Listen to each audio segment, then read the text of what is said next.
তোমরা কেমন আছো বন্ধুরা? আজকে চলে এলাম একটা নতুন ভিডিও নিয়ে। দেখো গোলাপগুলো কি সুন্দর ফুটেছে, কত কত কুড়ি এসছে গাছে, আর সুন্দর সুন্দর নিউ নিউ ব্রাঞ্চও চলে এসছে গোলাপে। দেখো এখানে ভর্তি ব্রাঞ্চ চলে এসছে। তো আমি গোলাপের ভিডিও আজকে করতে আসিনি, আজকে একটা অন্য ভিডিও নিয়ে চলে এসেছি যে গাছের পাতা এরকম হলুদ হয়ে ঝরে পড়ে কেন। তোর একটা সমাধান আমরা খুঁজে বের করেছি, সেটাই তোমাদের আজকে আমি জানাবো। দেখো প্রত্যেকটা গাছের পাতা এই সময় হলুদ হয়ে যায়। সামনেই আসছে বসন্তকাল, সেই জন্যই এই আগের টাইমটাই এই পাতাগুলো এরকম হলুদ হয়ে যায়। তো সঙ্গে থেকো, ভিডিওটা দেখো। চলো ভিডিওটা শুরু করা যাক।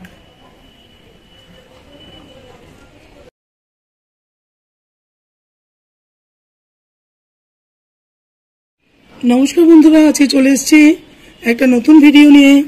বেদিক ইন্ডিয়ানে সকলকে স্বাগত। তো আমার কাছে অনেকে কমেন্টে নেক্সট ভিডিওতে লিখেছিল যে এরকম পাতা এই সময় হলুদ হয়ে ঝরে পড়ে কেন। তার অনেকগুলো কারণ আছে যে পাতাটা হলুদ হয়ে ঝরে পড়ার।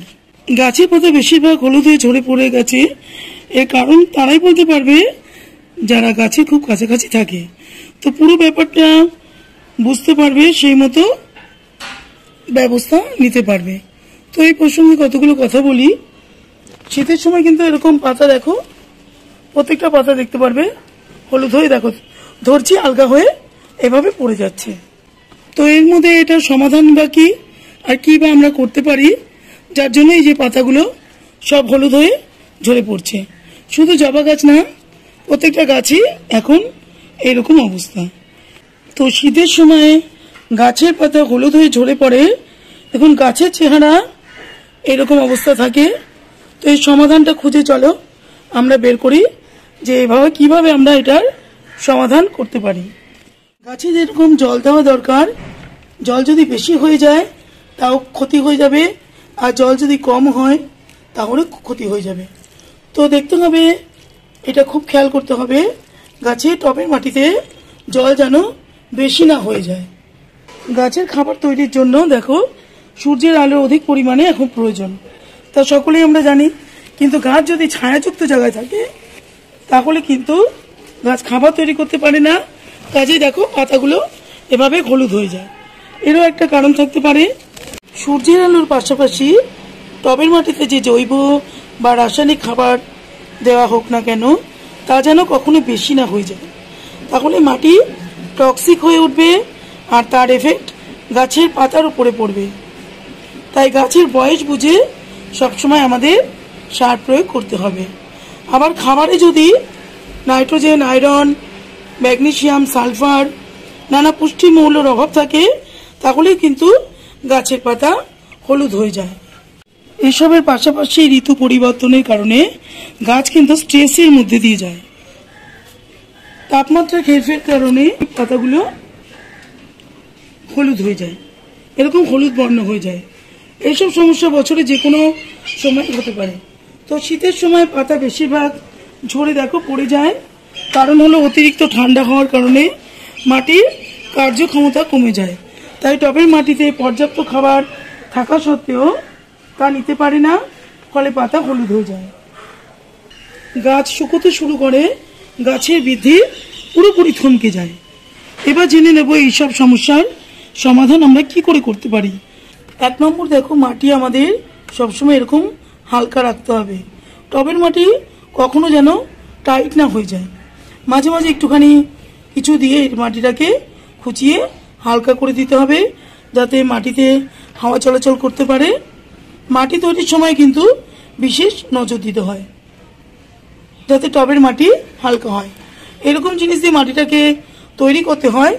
দেখো যে এই মাটিটা আমি তোমাদের দেখাচ্ছি, এরকম মাটি হাত দেবে, এই অবস্থায় এরকম যেন ঝুরঝুরে টাইপের মাটি হয়।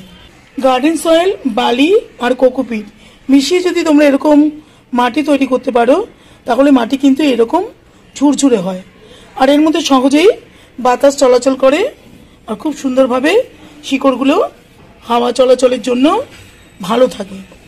তো শীতকালে দেখতে হবে, দেখো যেরকম দেখো ওপরটা শুকিয়ে গেছে, এরকম একটু ওপরে শুকনো অবস্থায় থাকলে তখন কিন্তু জল আমাদের দিতে হবে।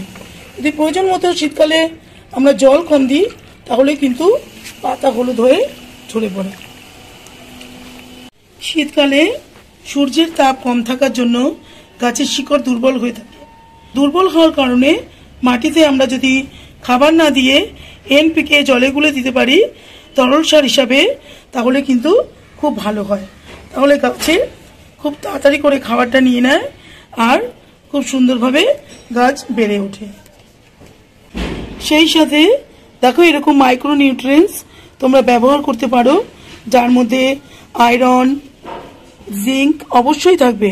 এটা যদি তোমরা 1 লিটার জলে 1.5 ml দিয়ে তোমরা ভালো করে গুলে নিয়ে, এই মাইক্রো নিউট্রিয়েন্টসটা দেখো এর মধ্যে আয়রন, জিঙ্ক, ম্যাগনেসিয়াম সমস্ত খাবারগুলো রয়েছে, তো এটাকে ভালো করে গুলে পুরো পাতাতে তোমরা গাছে স্প্রে করে দিতে পারো, বা গাছের গোড়াতেও তোমরা এটা তরল সার হিসাবে দিতে পারো গাছের সুন্দর বৃদ্ধির জন্য।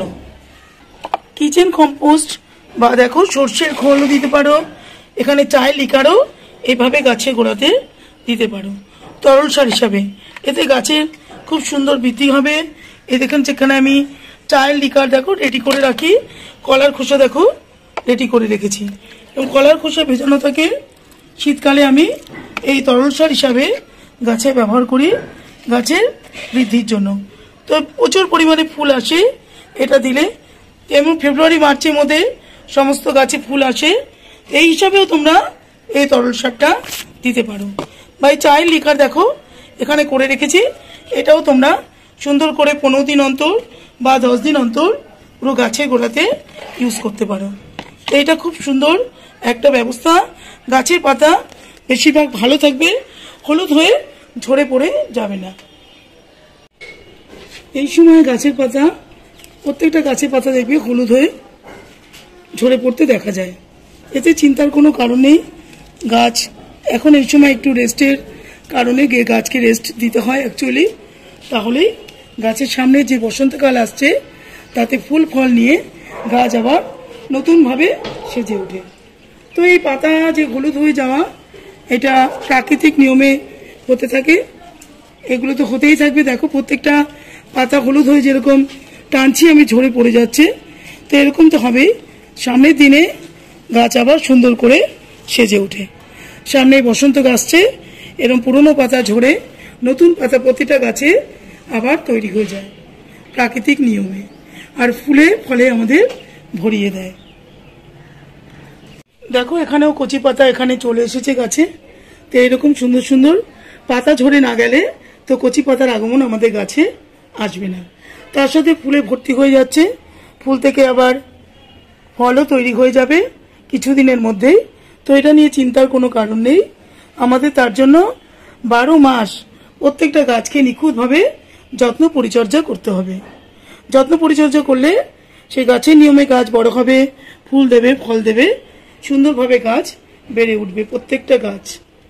তো এই ছিল আজকে আমার পাতা হলুদ হয়ে যাওয়ার কারণ, তার বিবরণ, বা এটা থেকে আমরা কি করে বেরোতে পারি সেই একটা কারণ আমি খোঁজার চেষ্টা করলাম, তোমাদের বললাম। তোমাদের যদি ভিডিওটা ভালো লাগে তাহলে লাইক, শেয়ার, কমেন্ট করো, চ্যানেলটাকে অতি অবশ্যই সাবস্ক্রাইব করো। বন্ধুরা তোমরা সকলে ভালো থেকো, সুস্থ থেকো, এই প্রার্থনাই করি ভগবানের কাছে। আজকের মতো রাখবো বন্ধুরা, নমস্কার।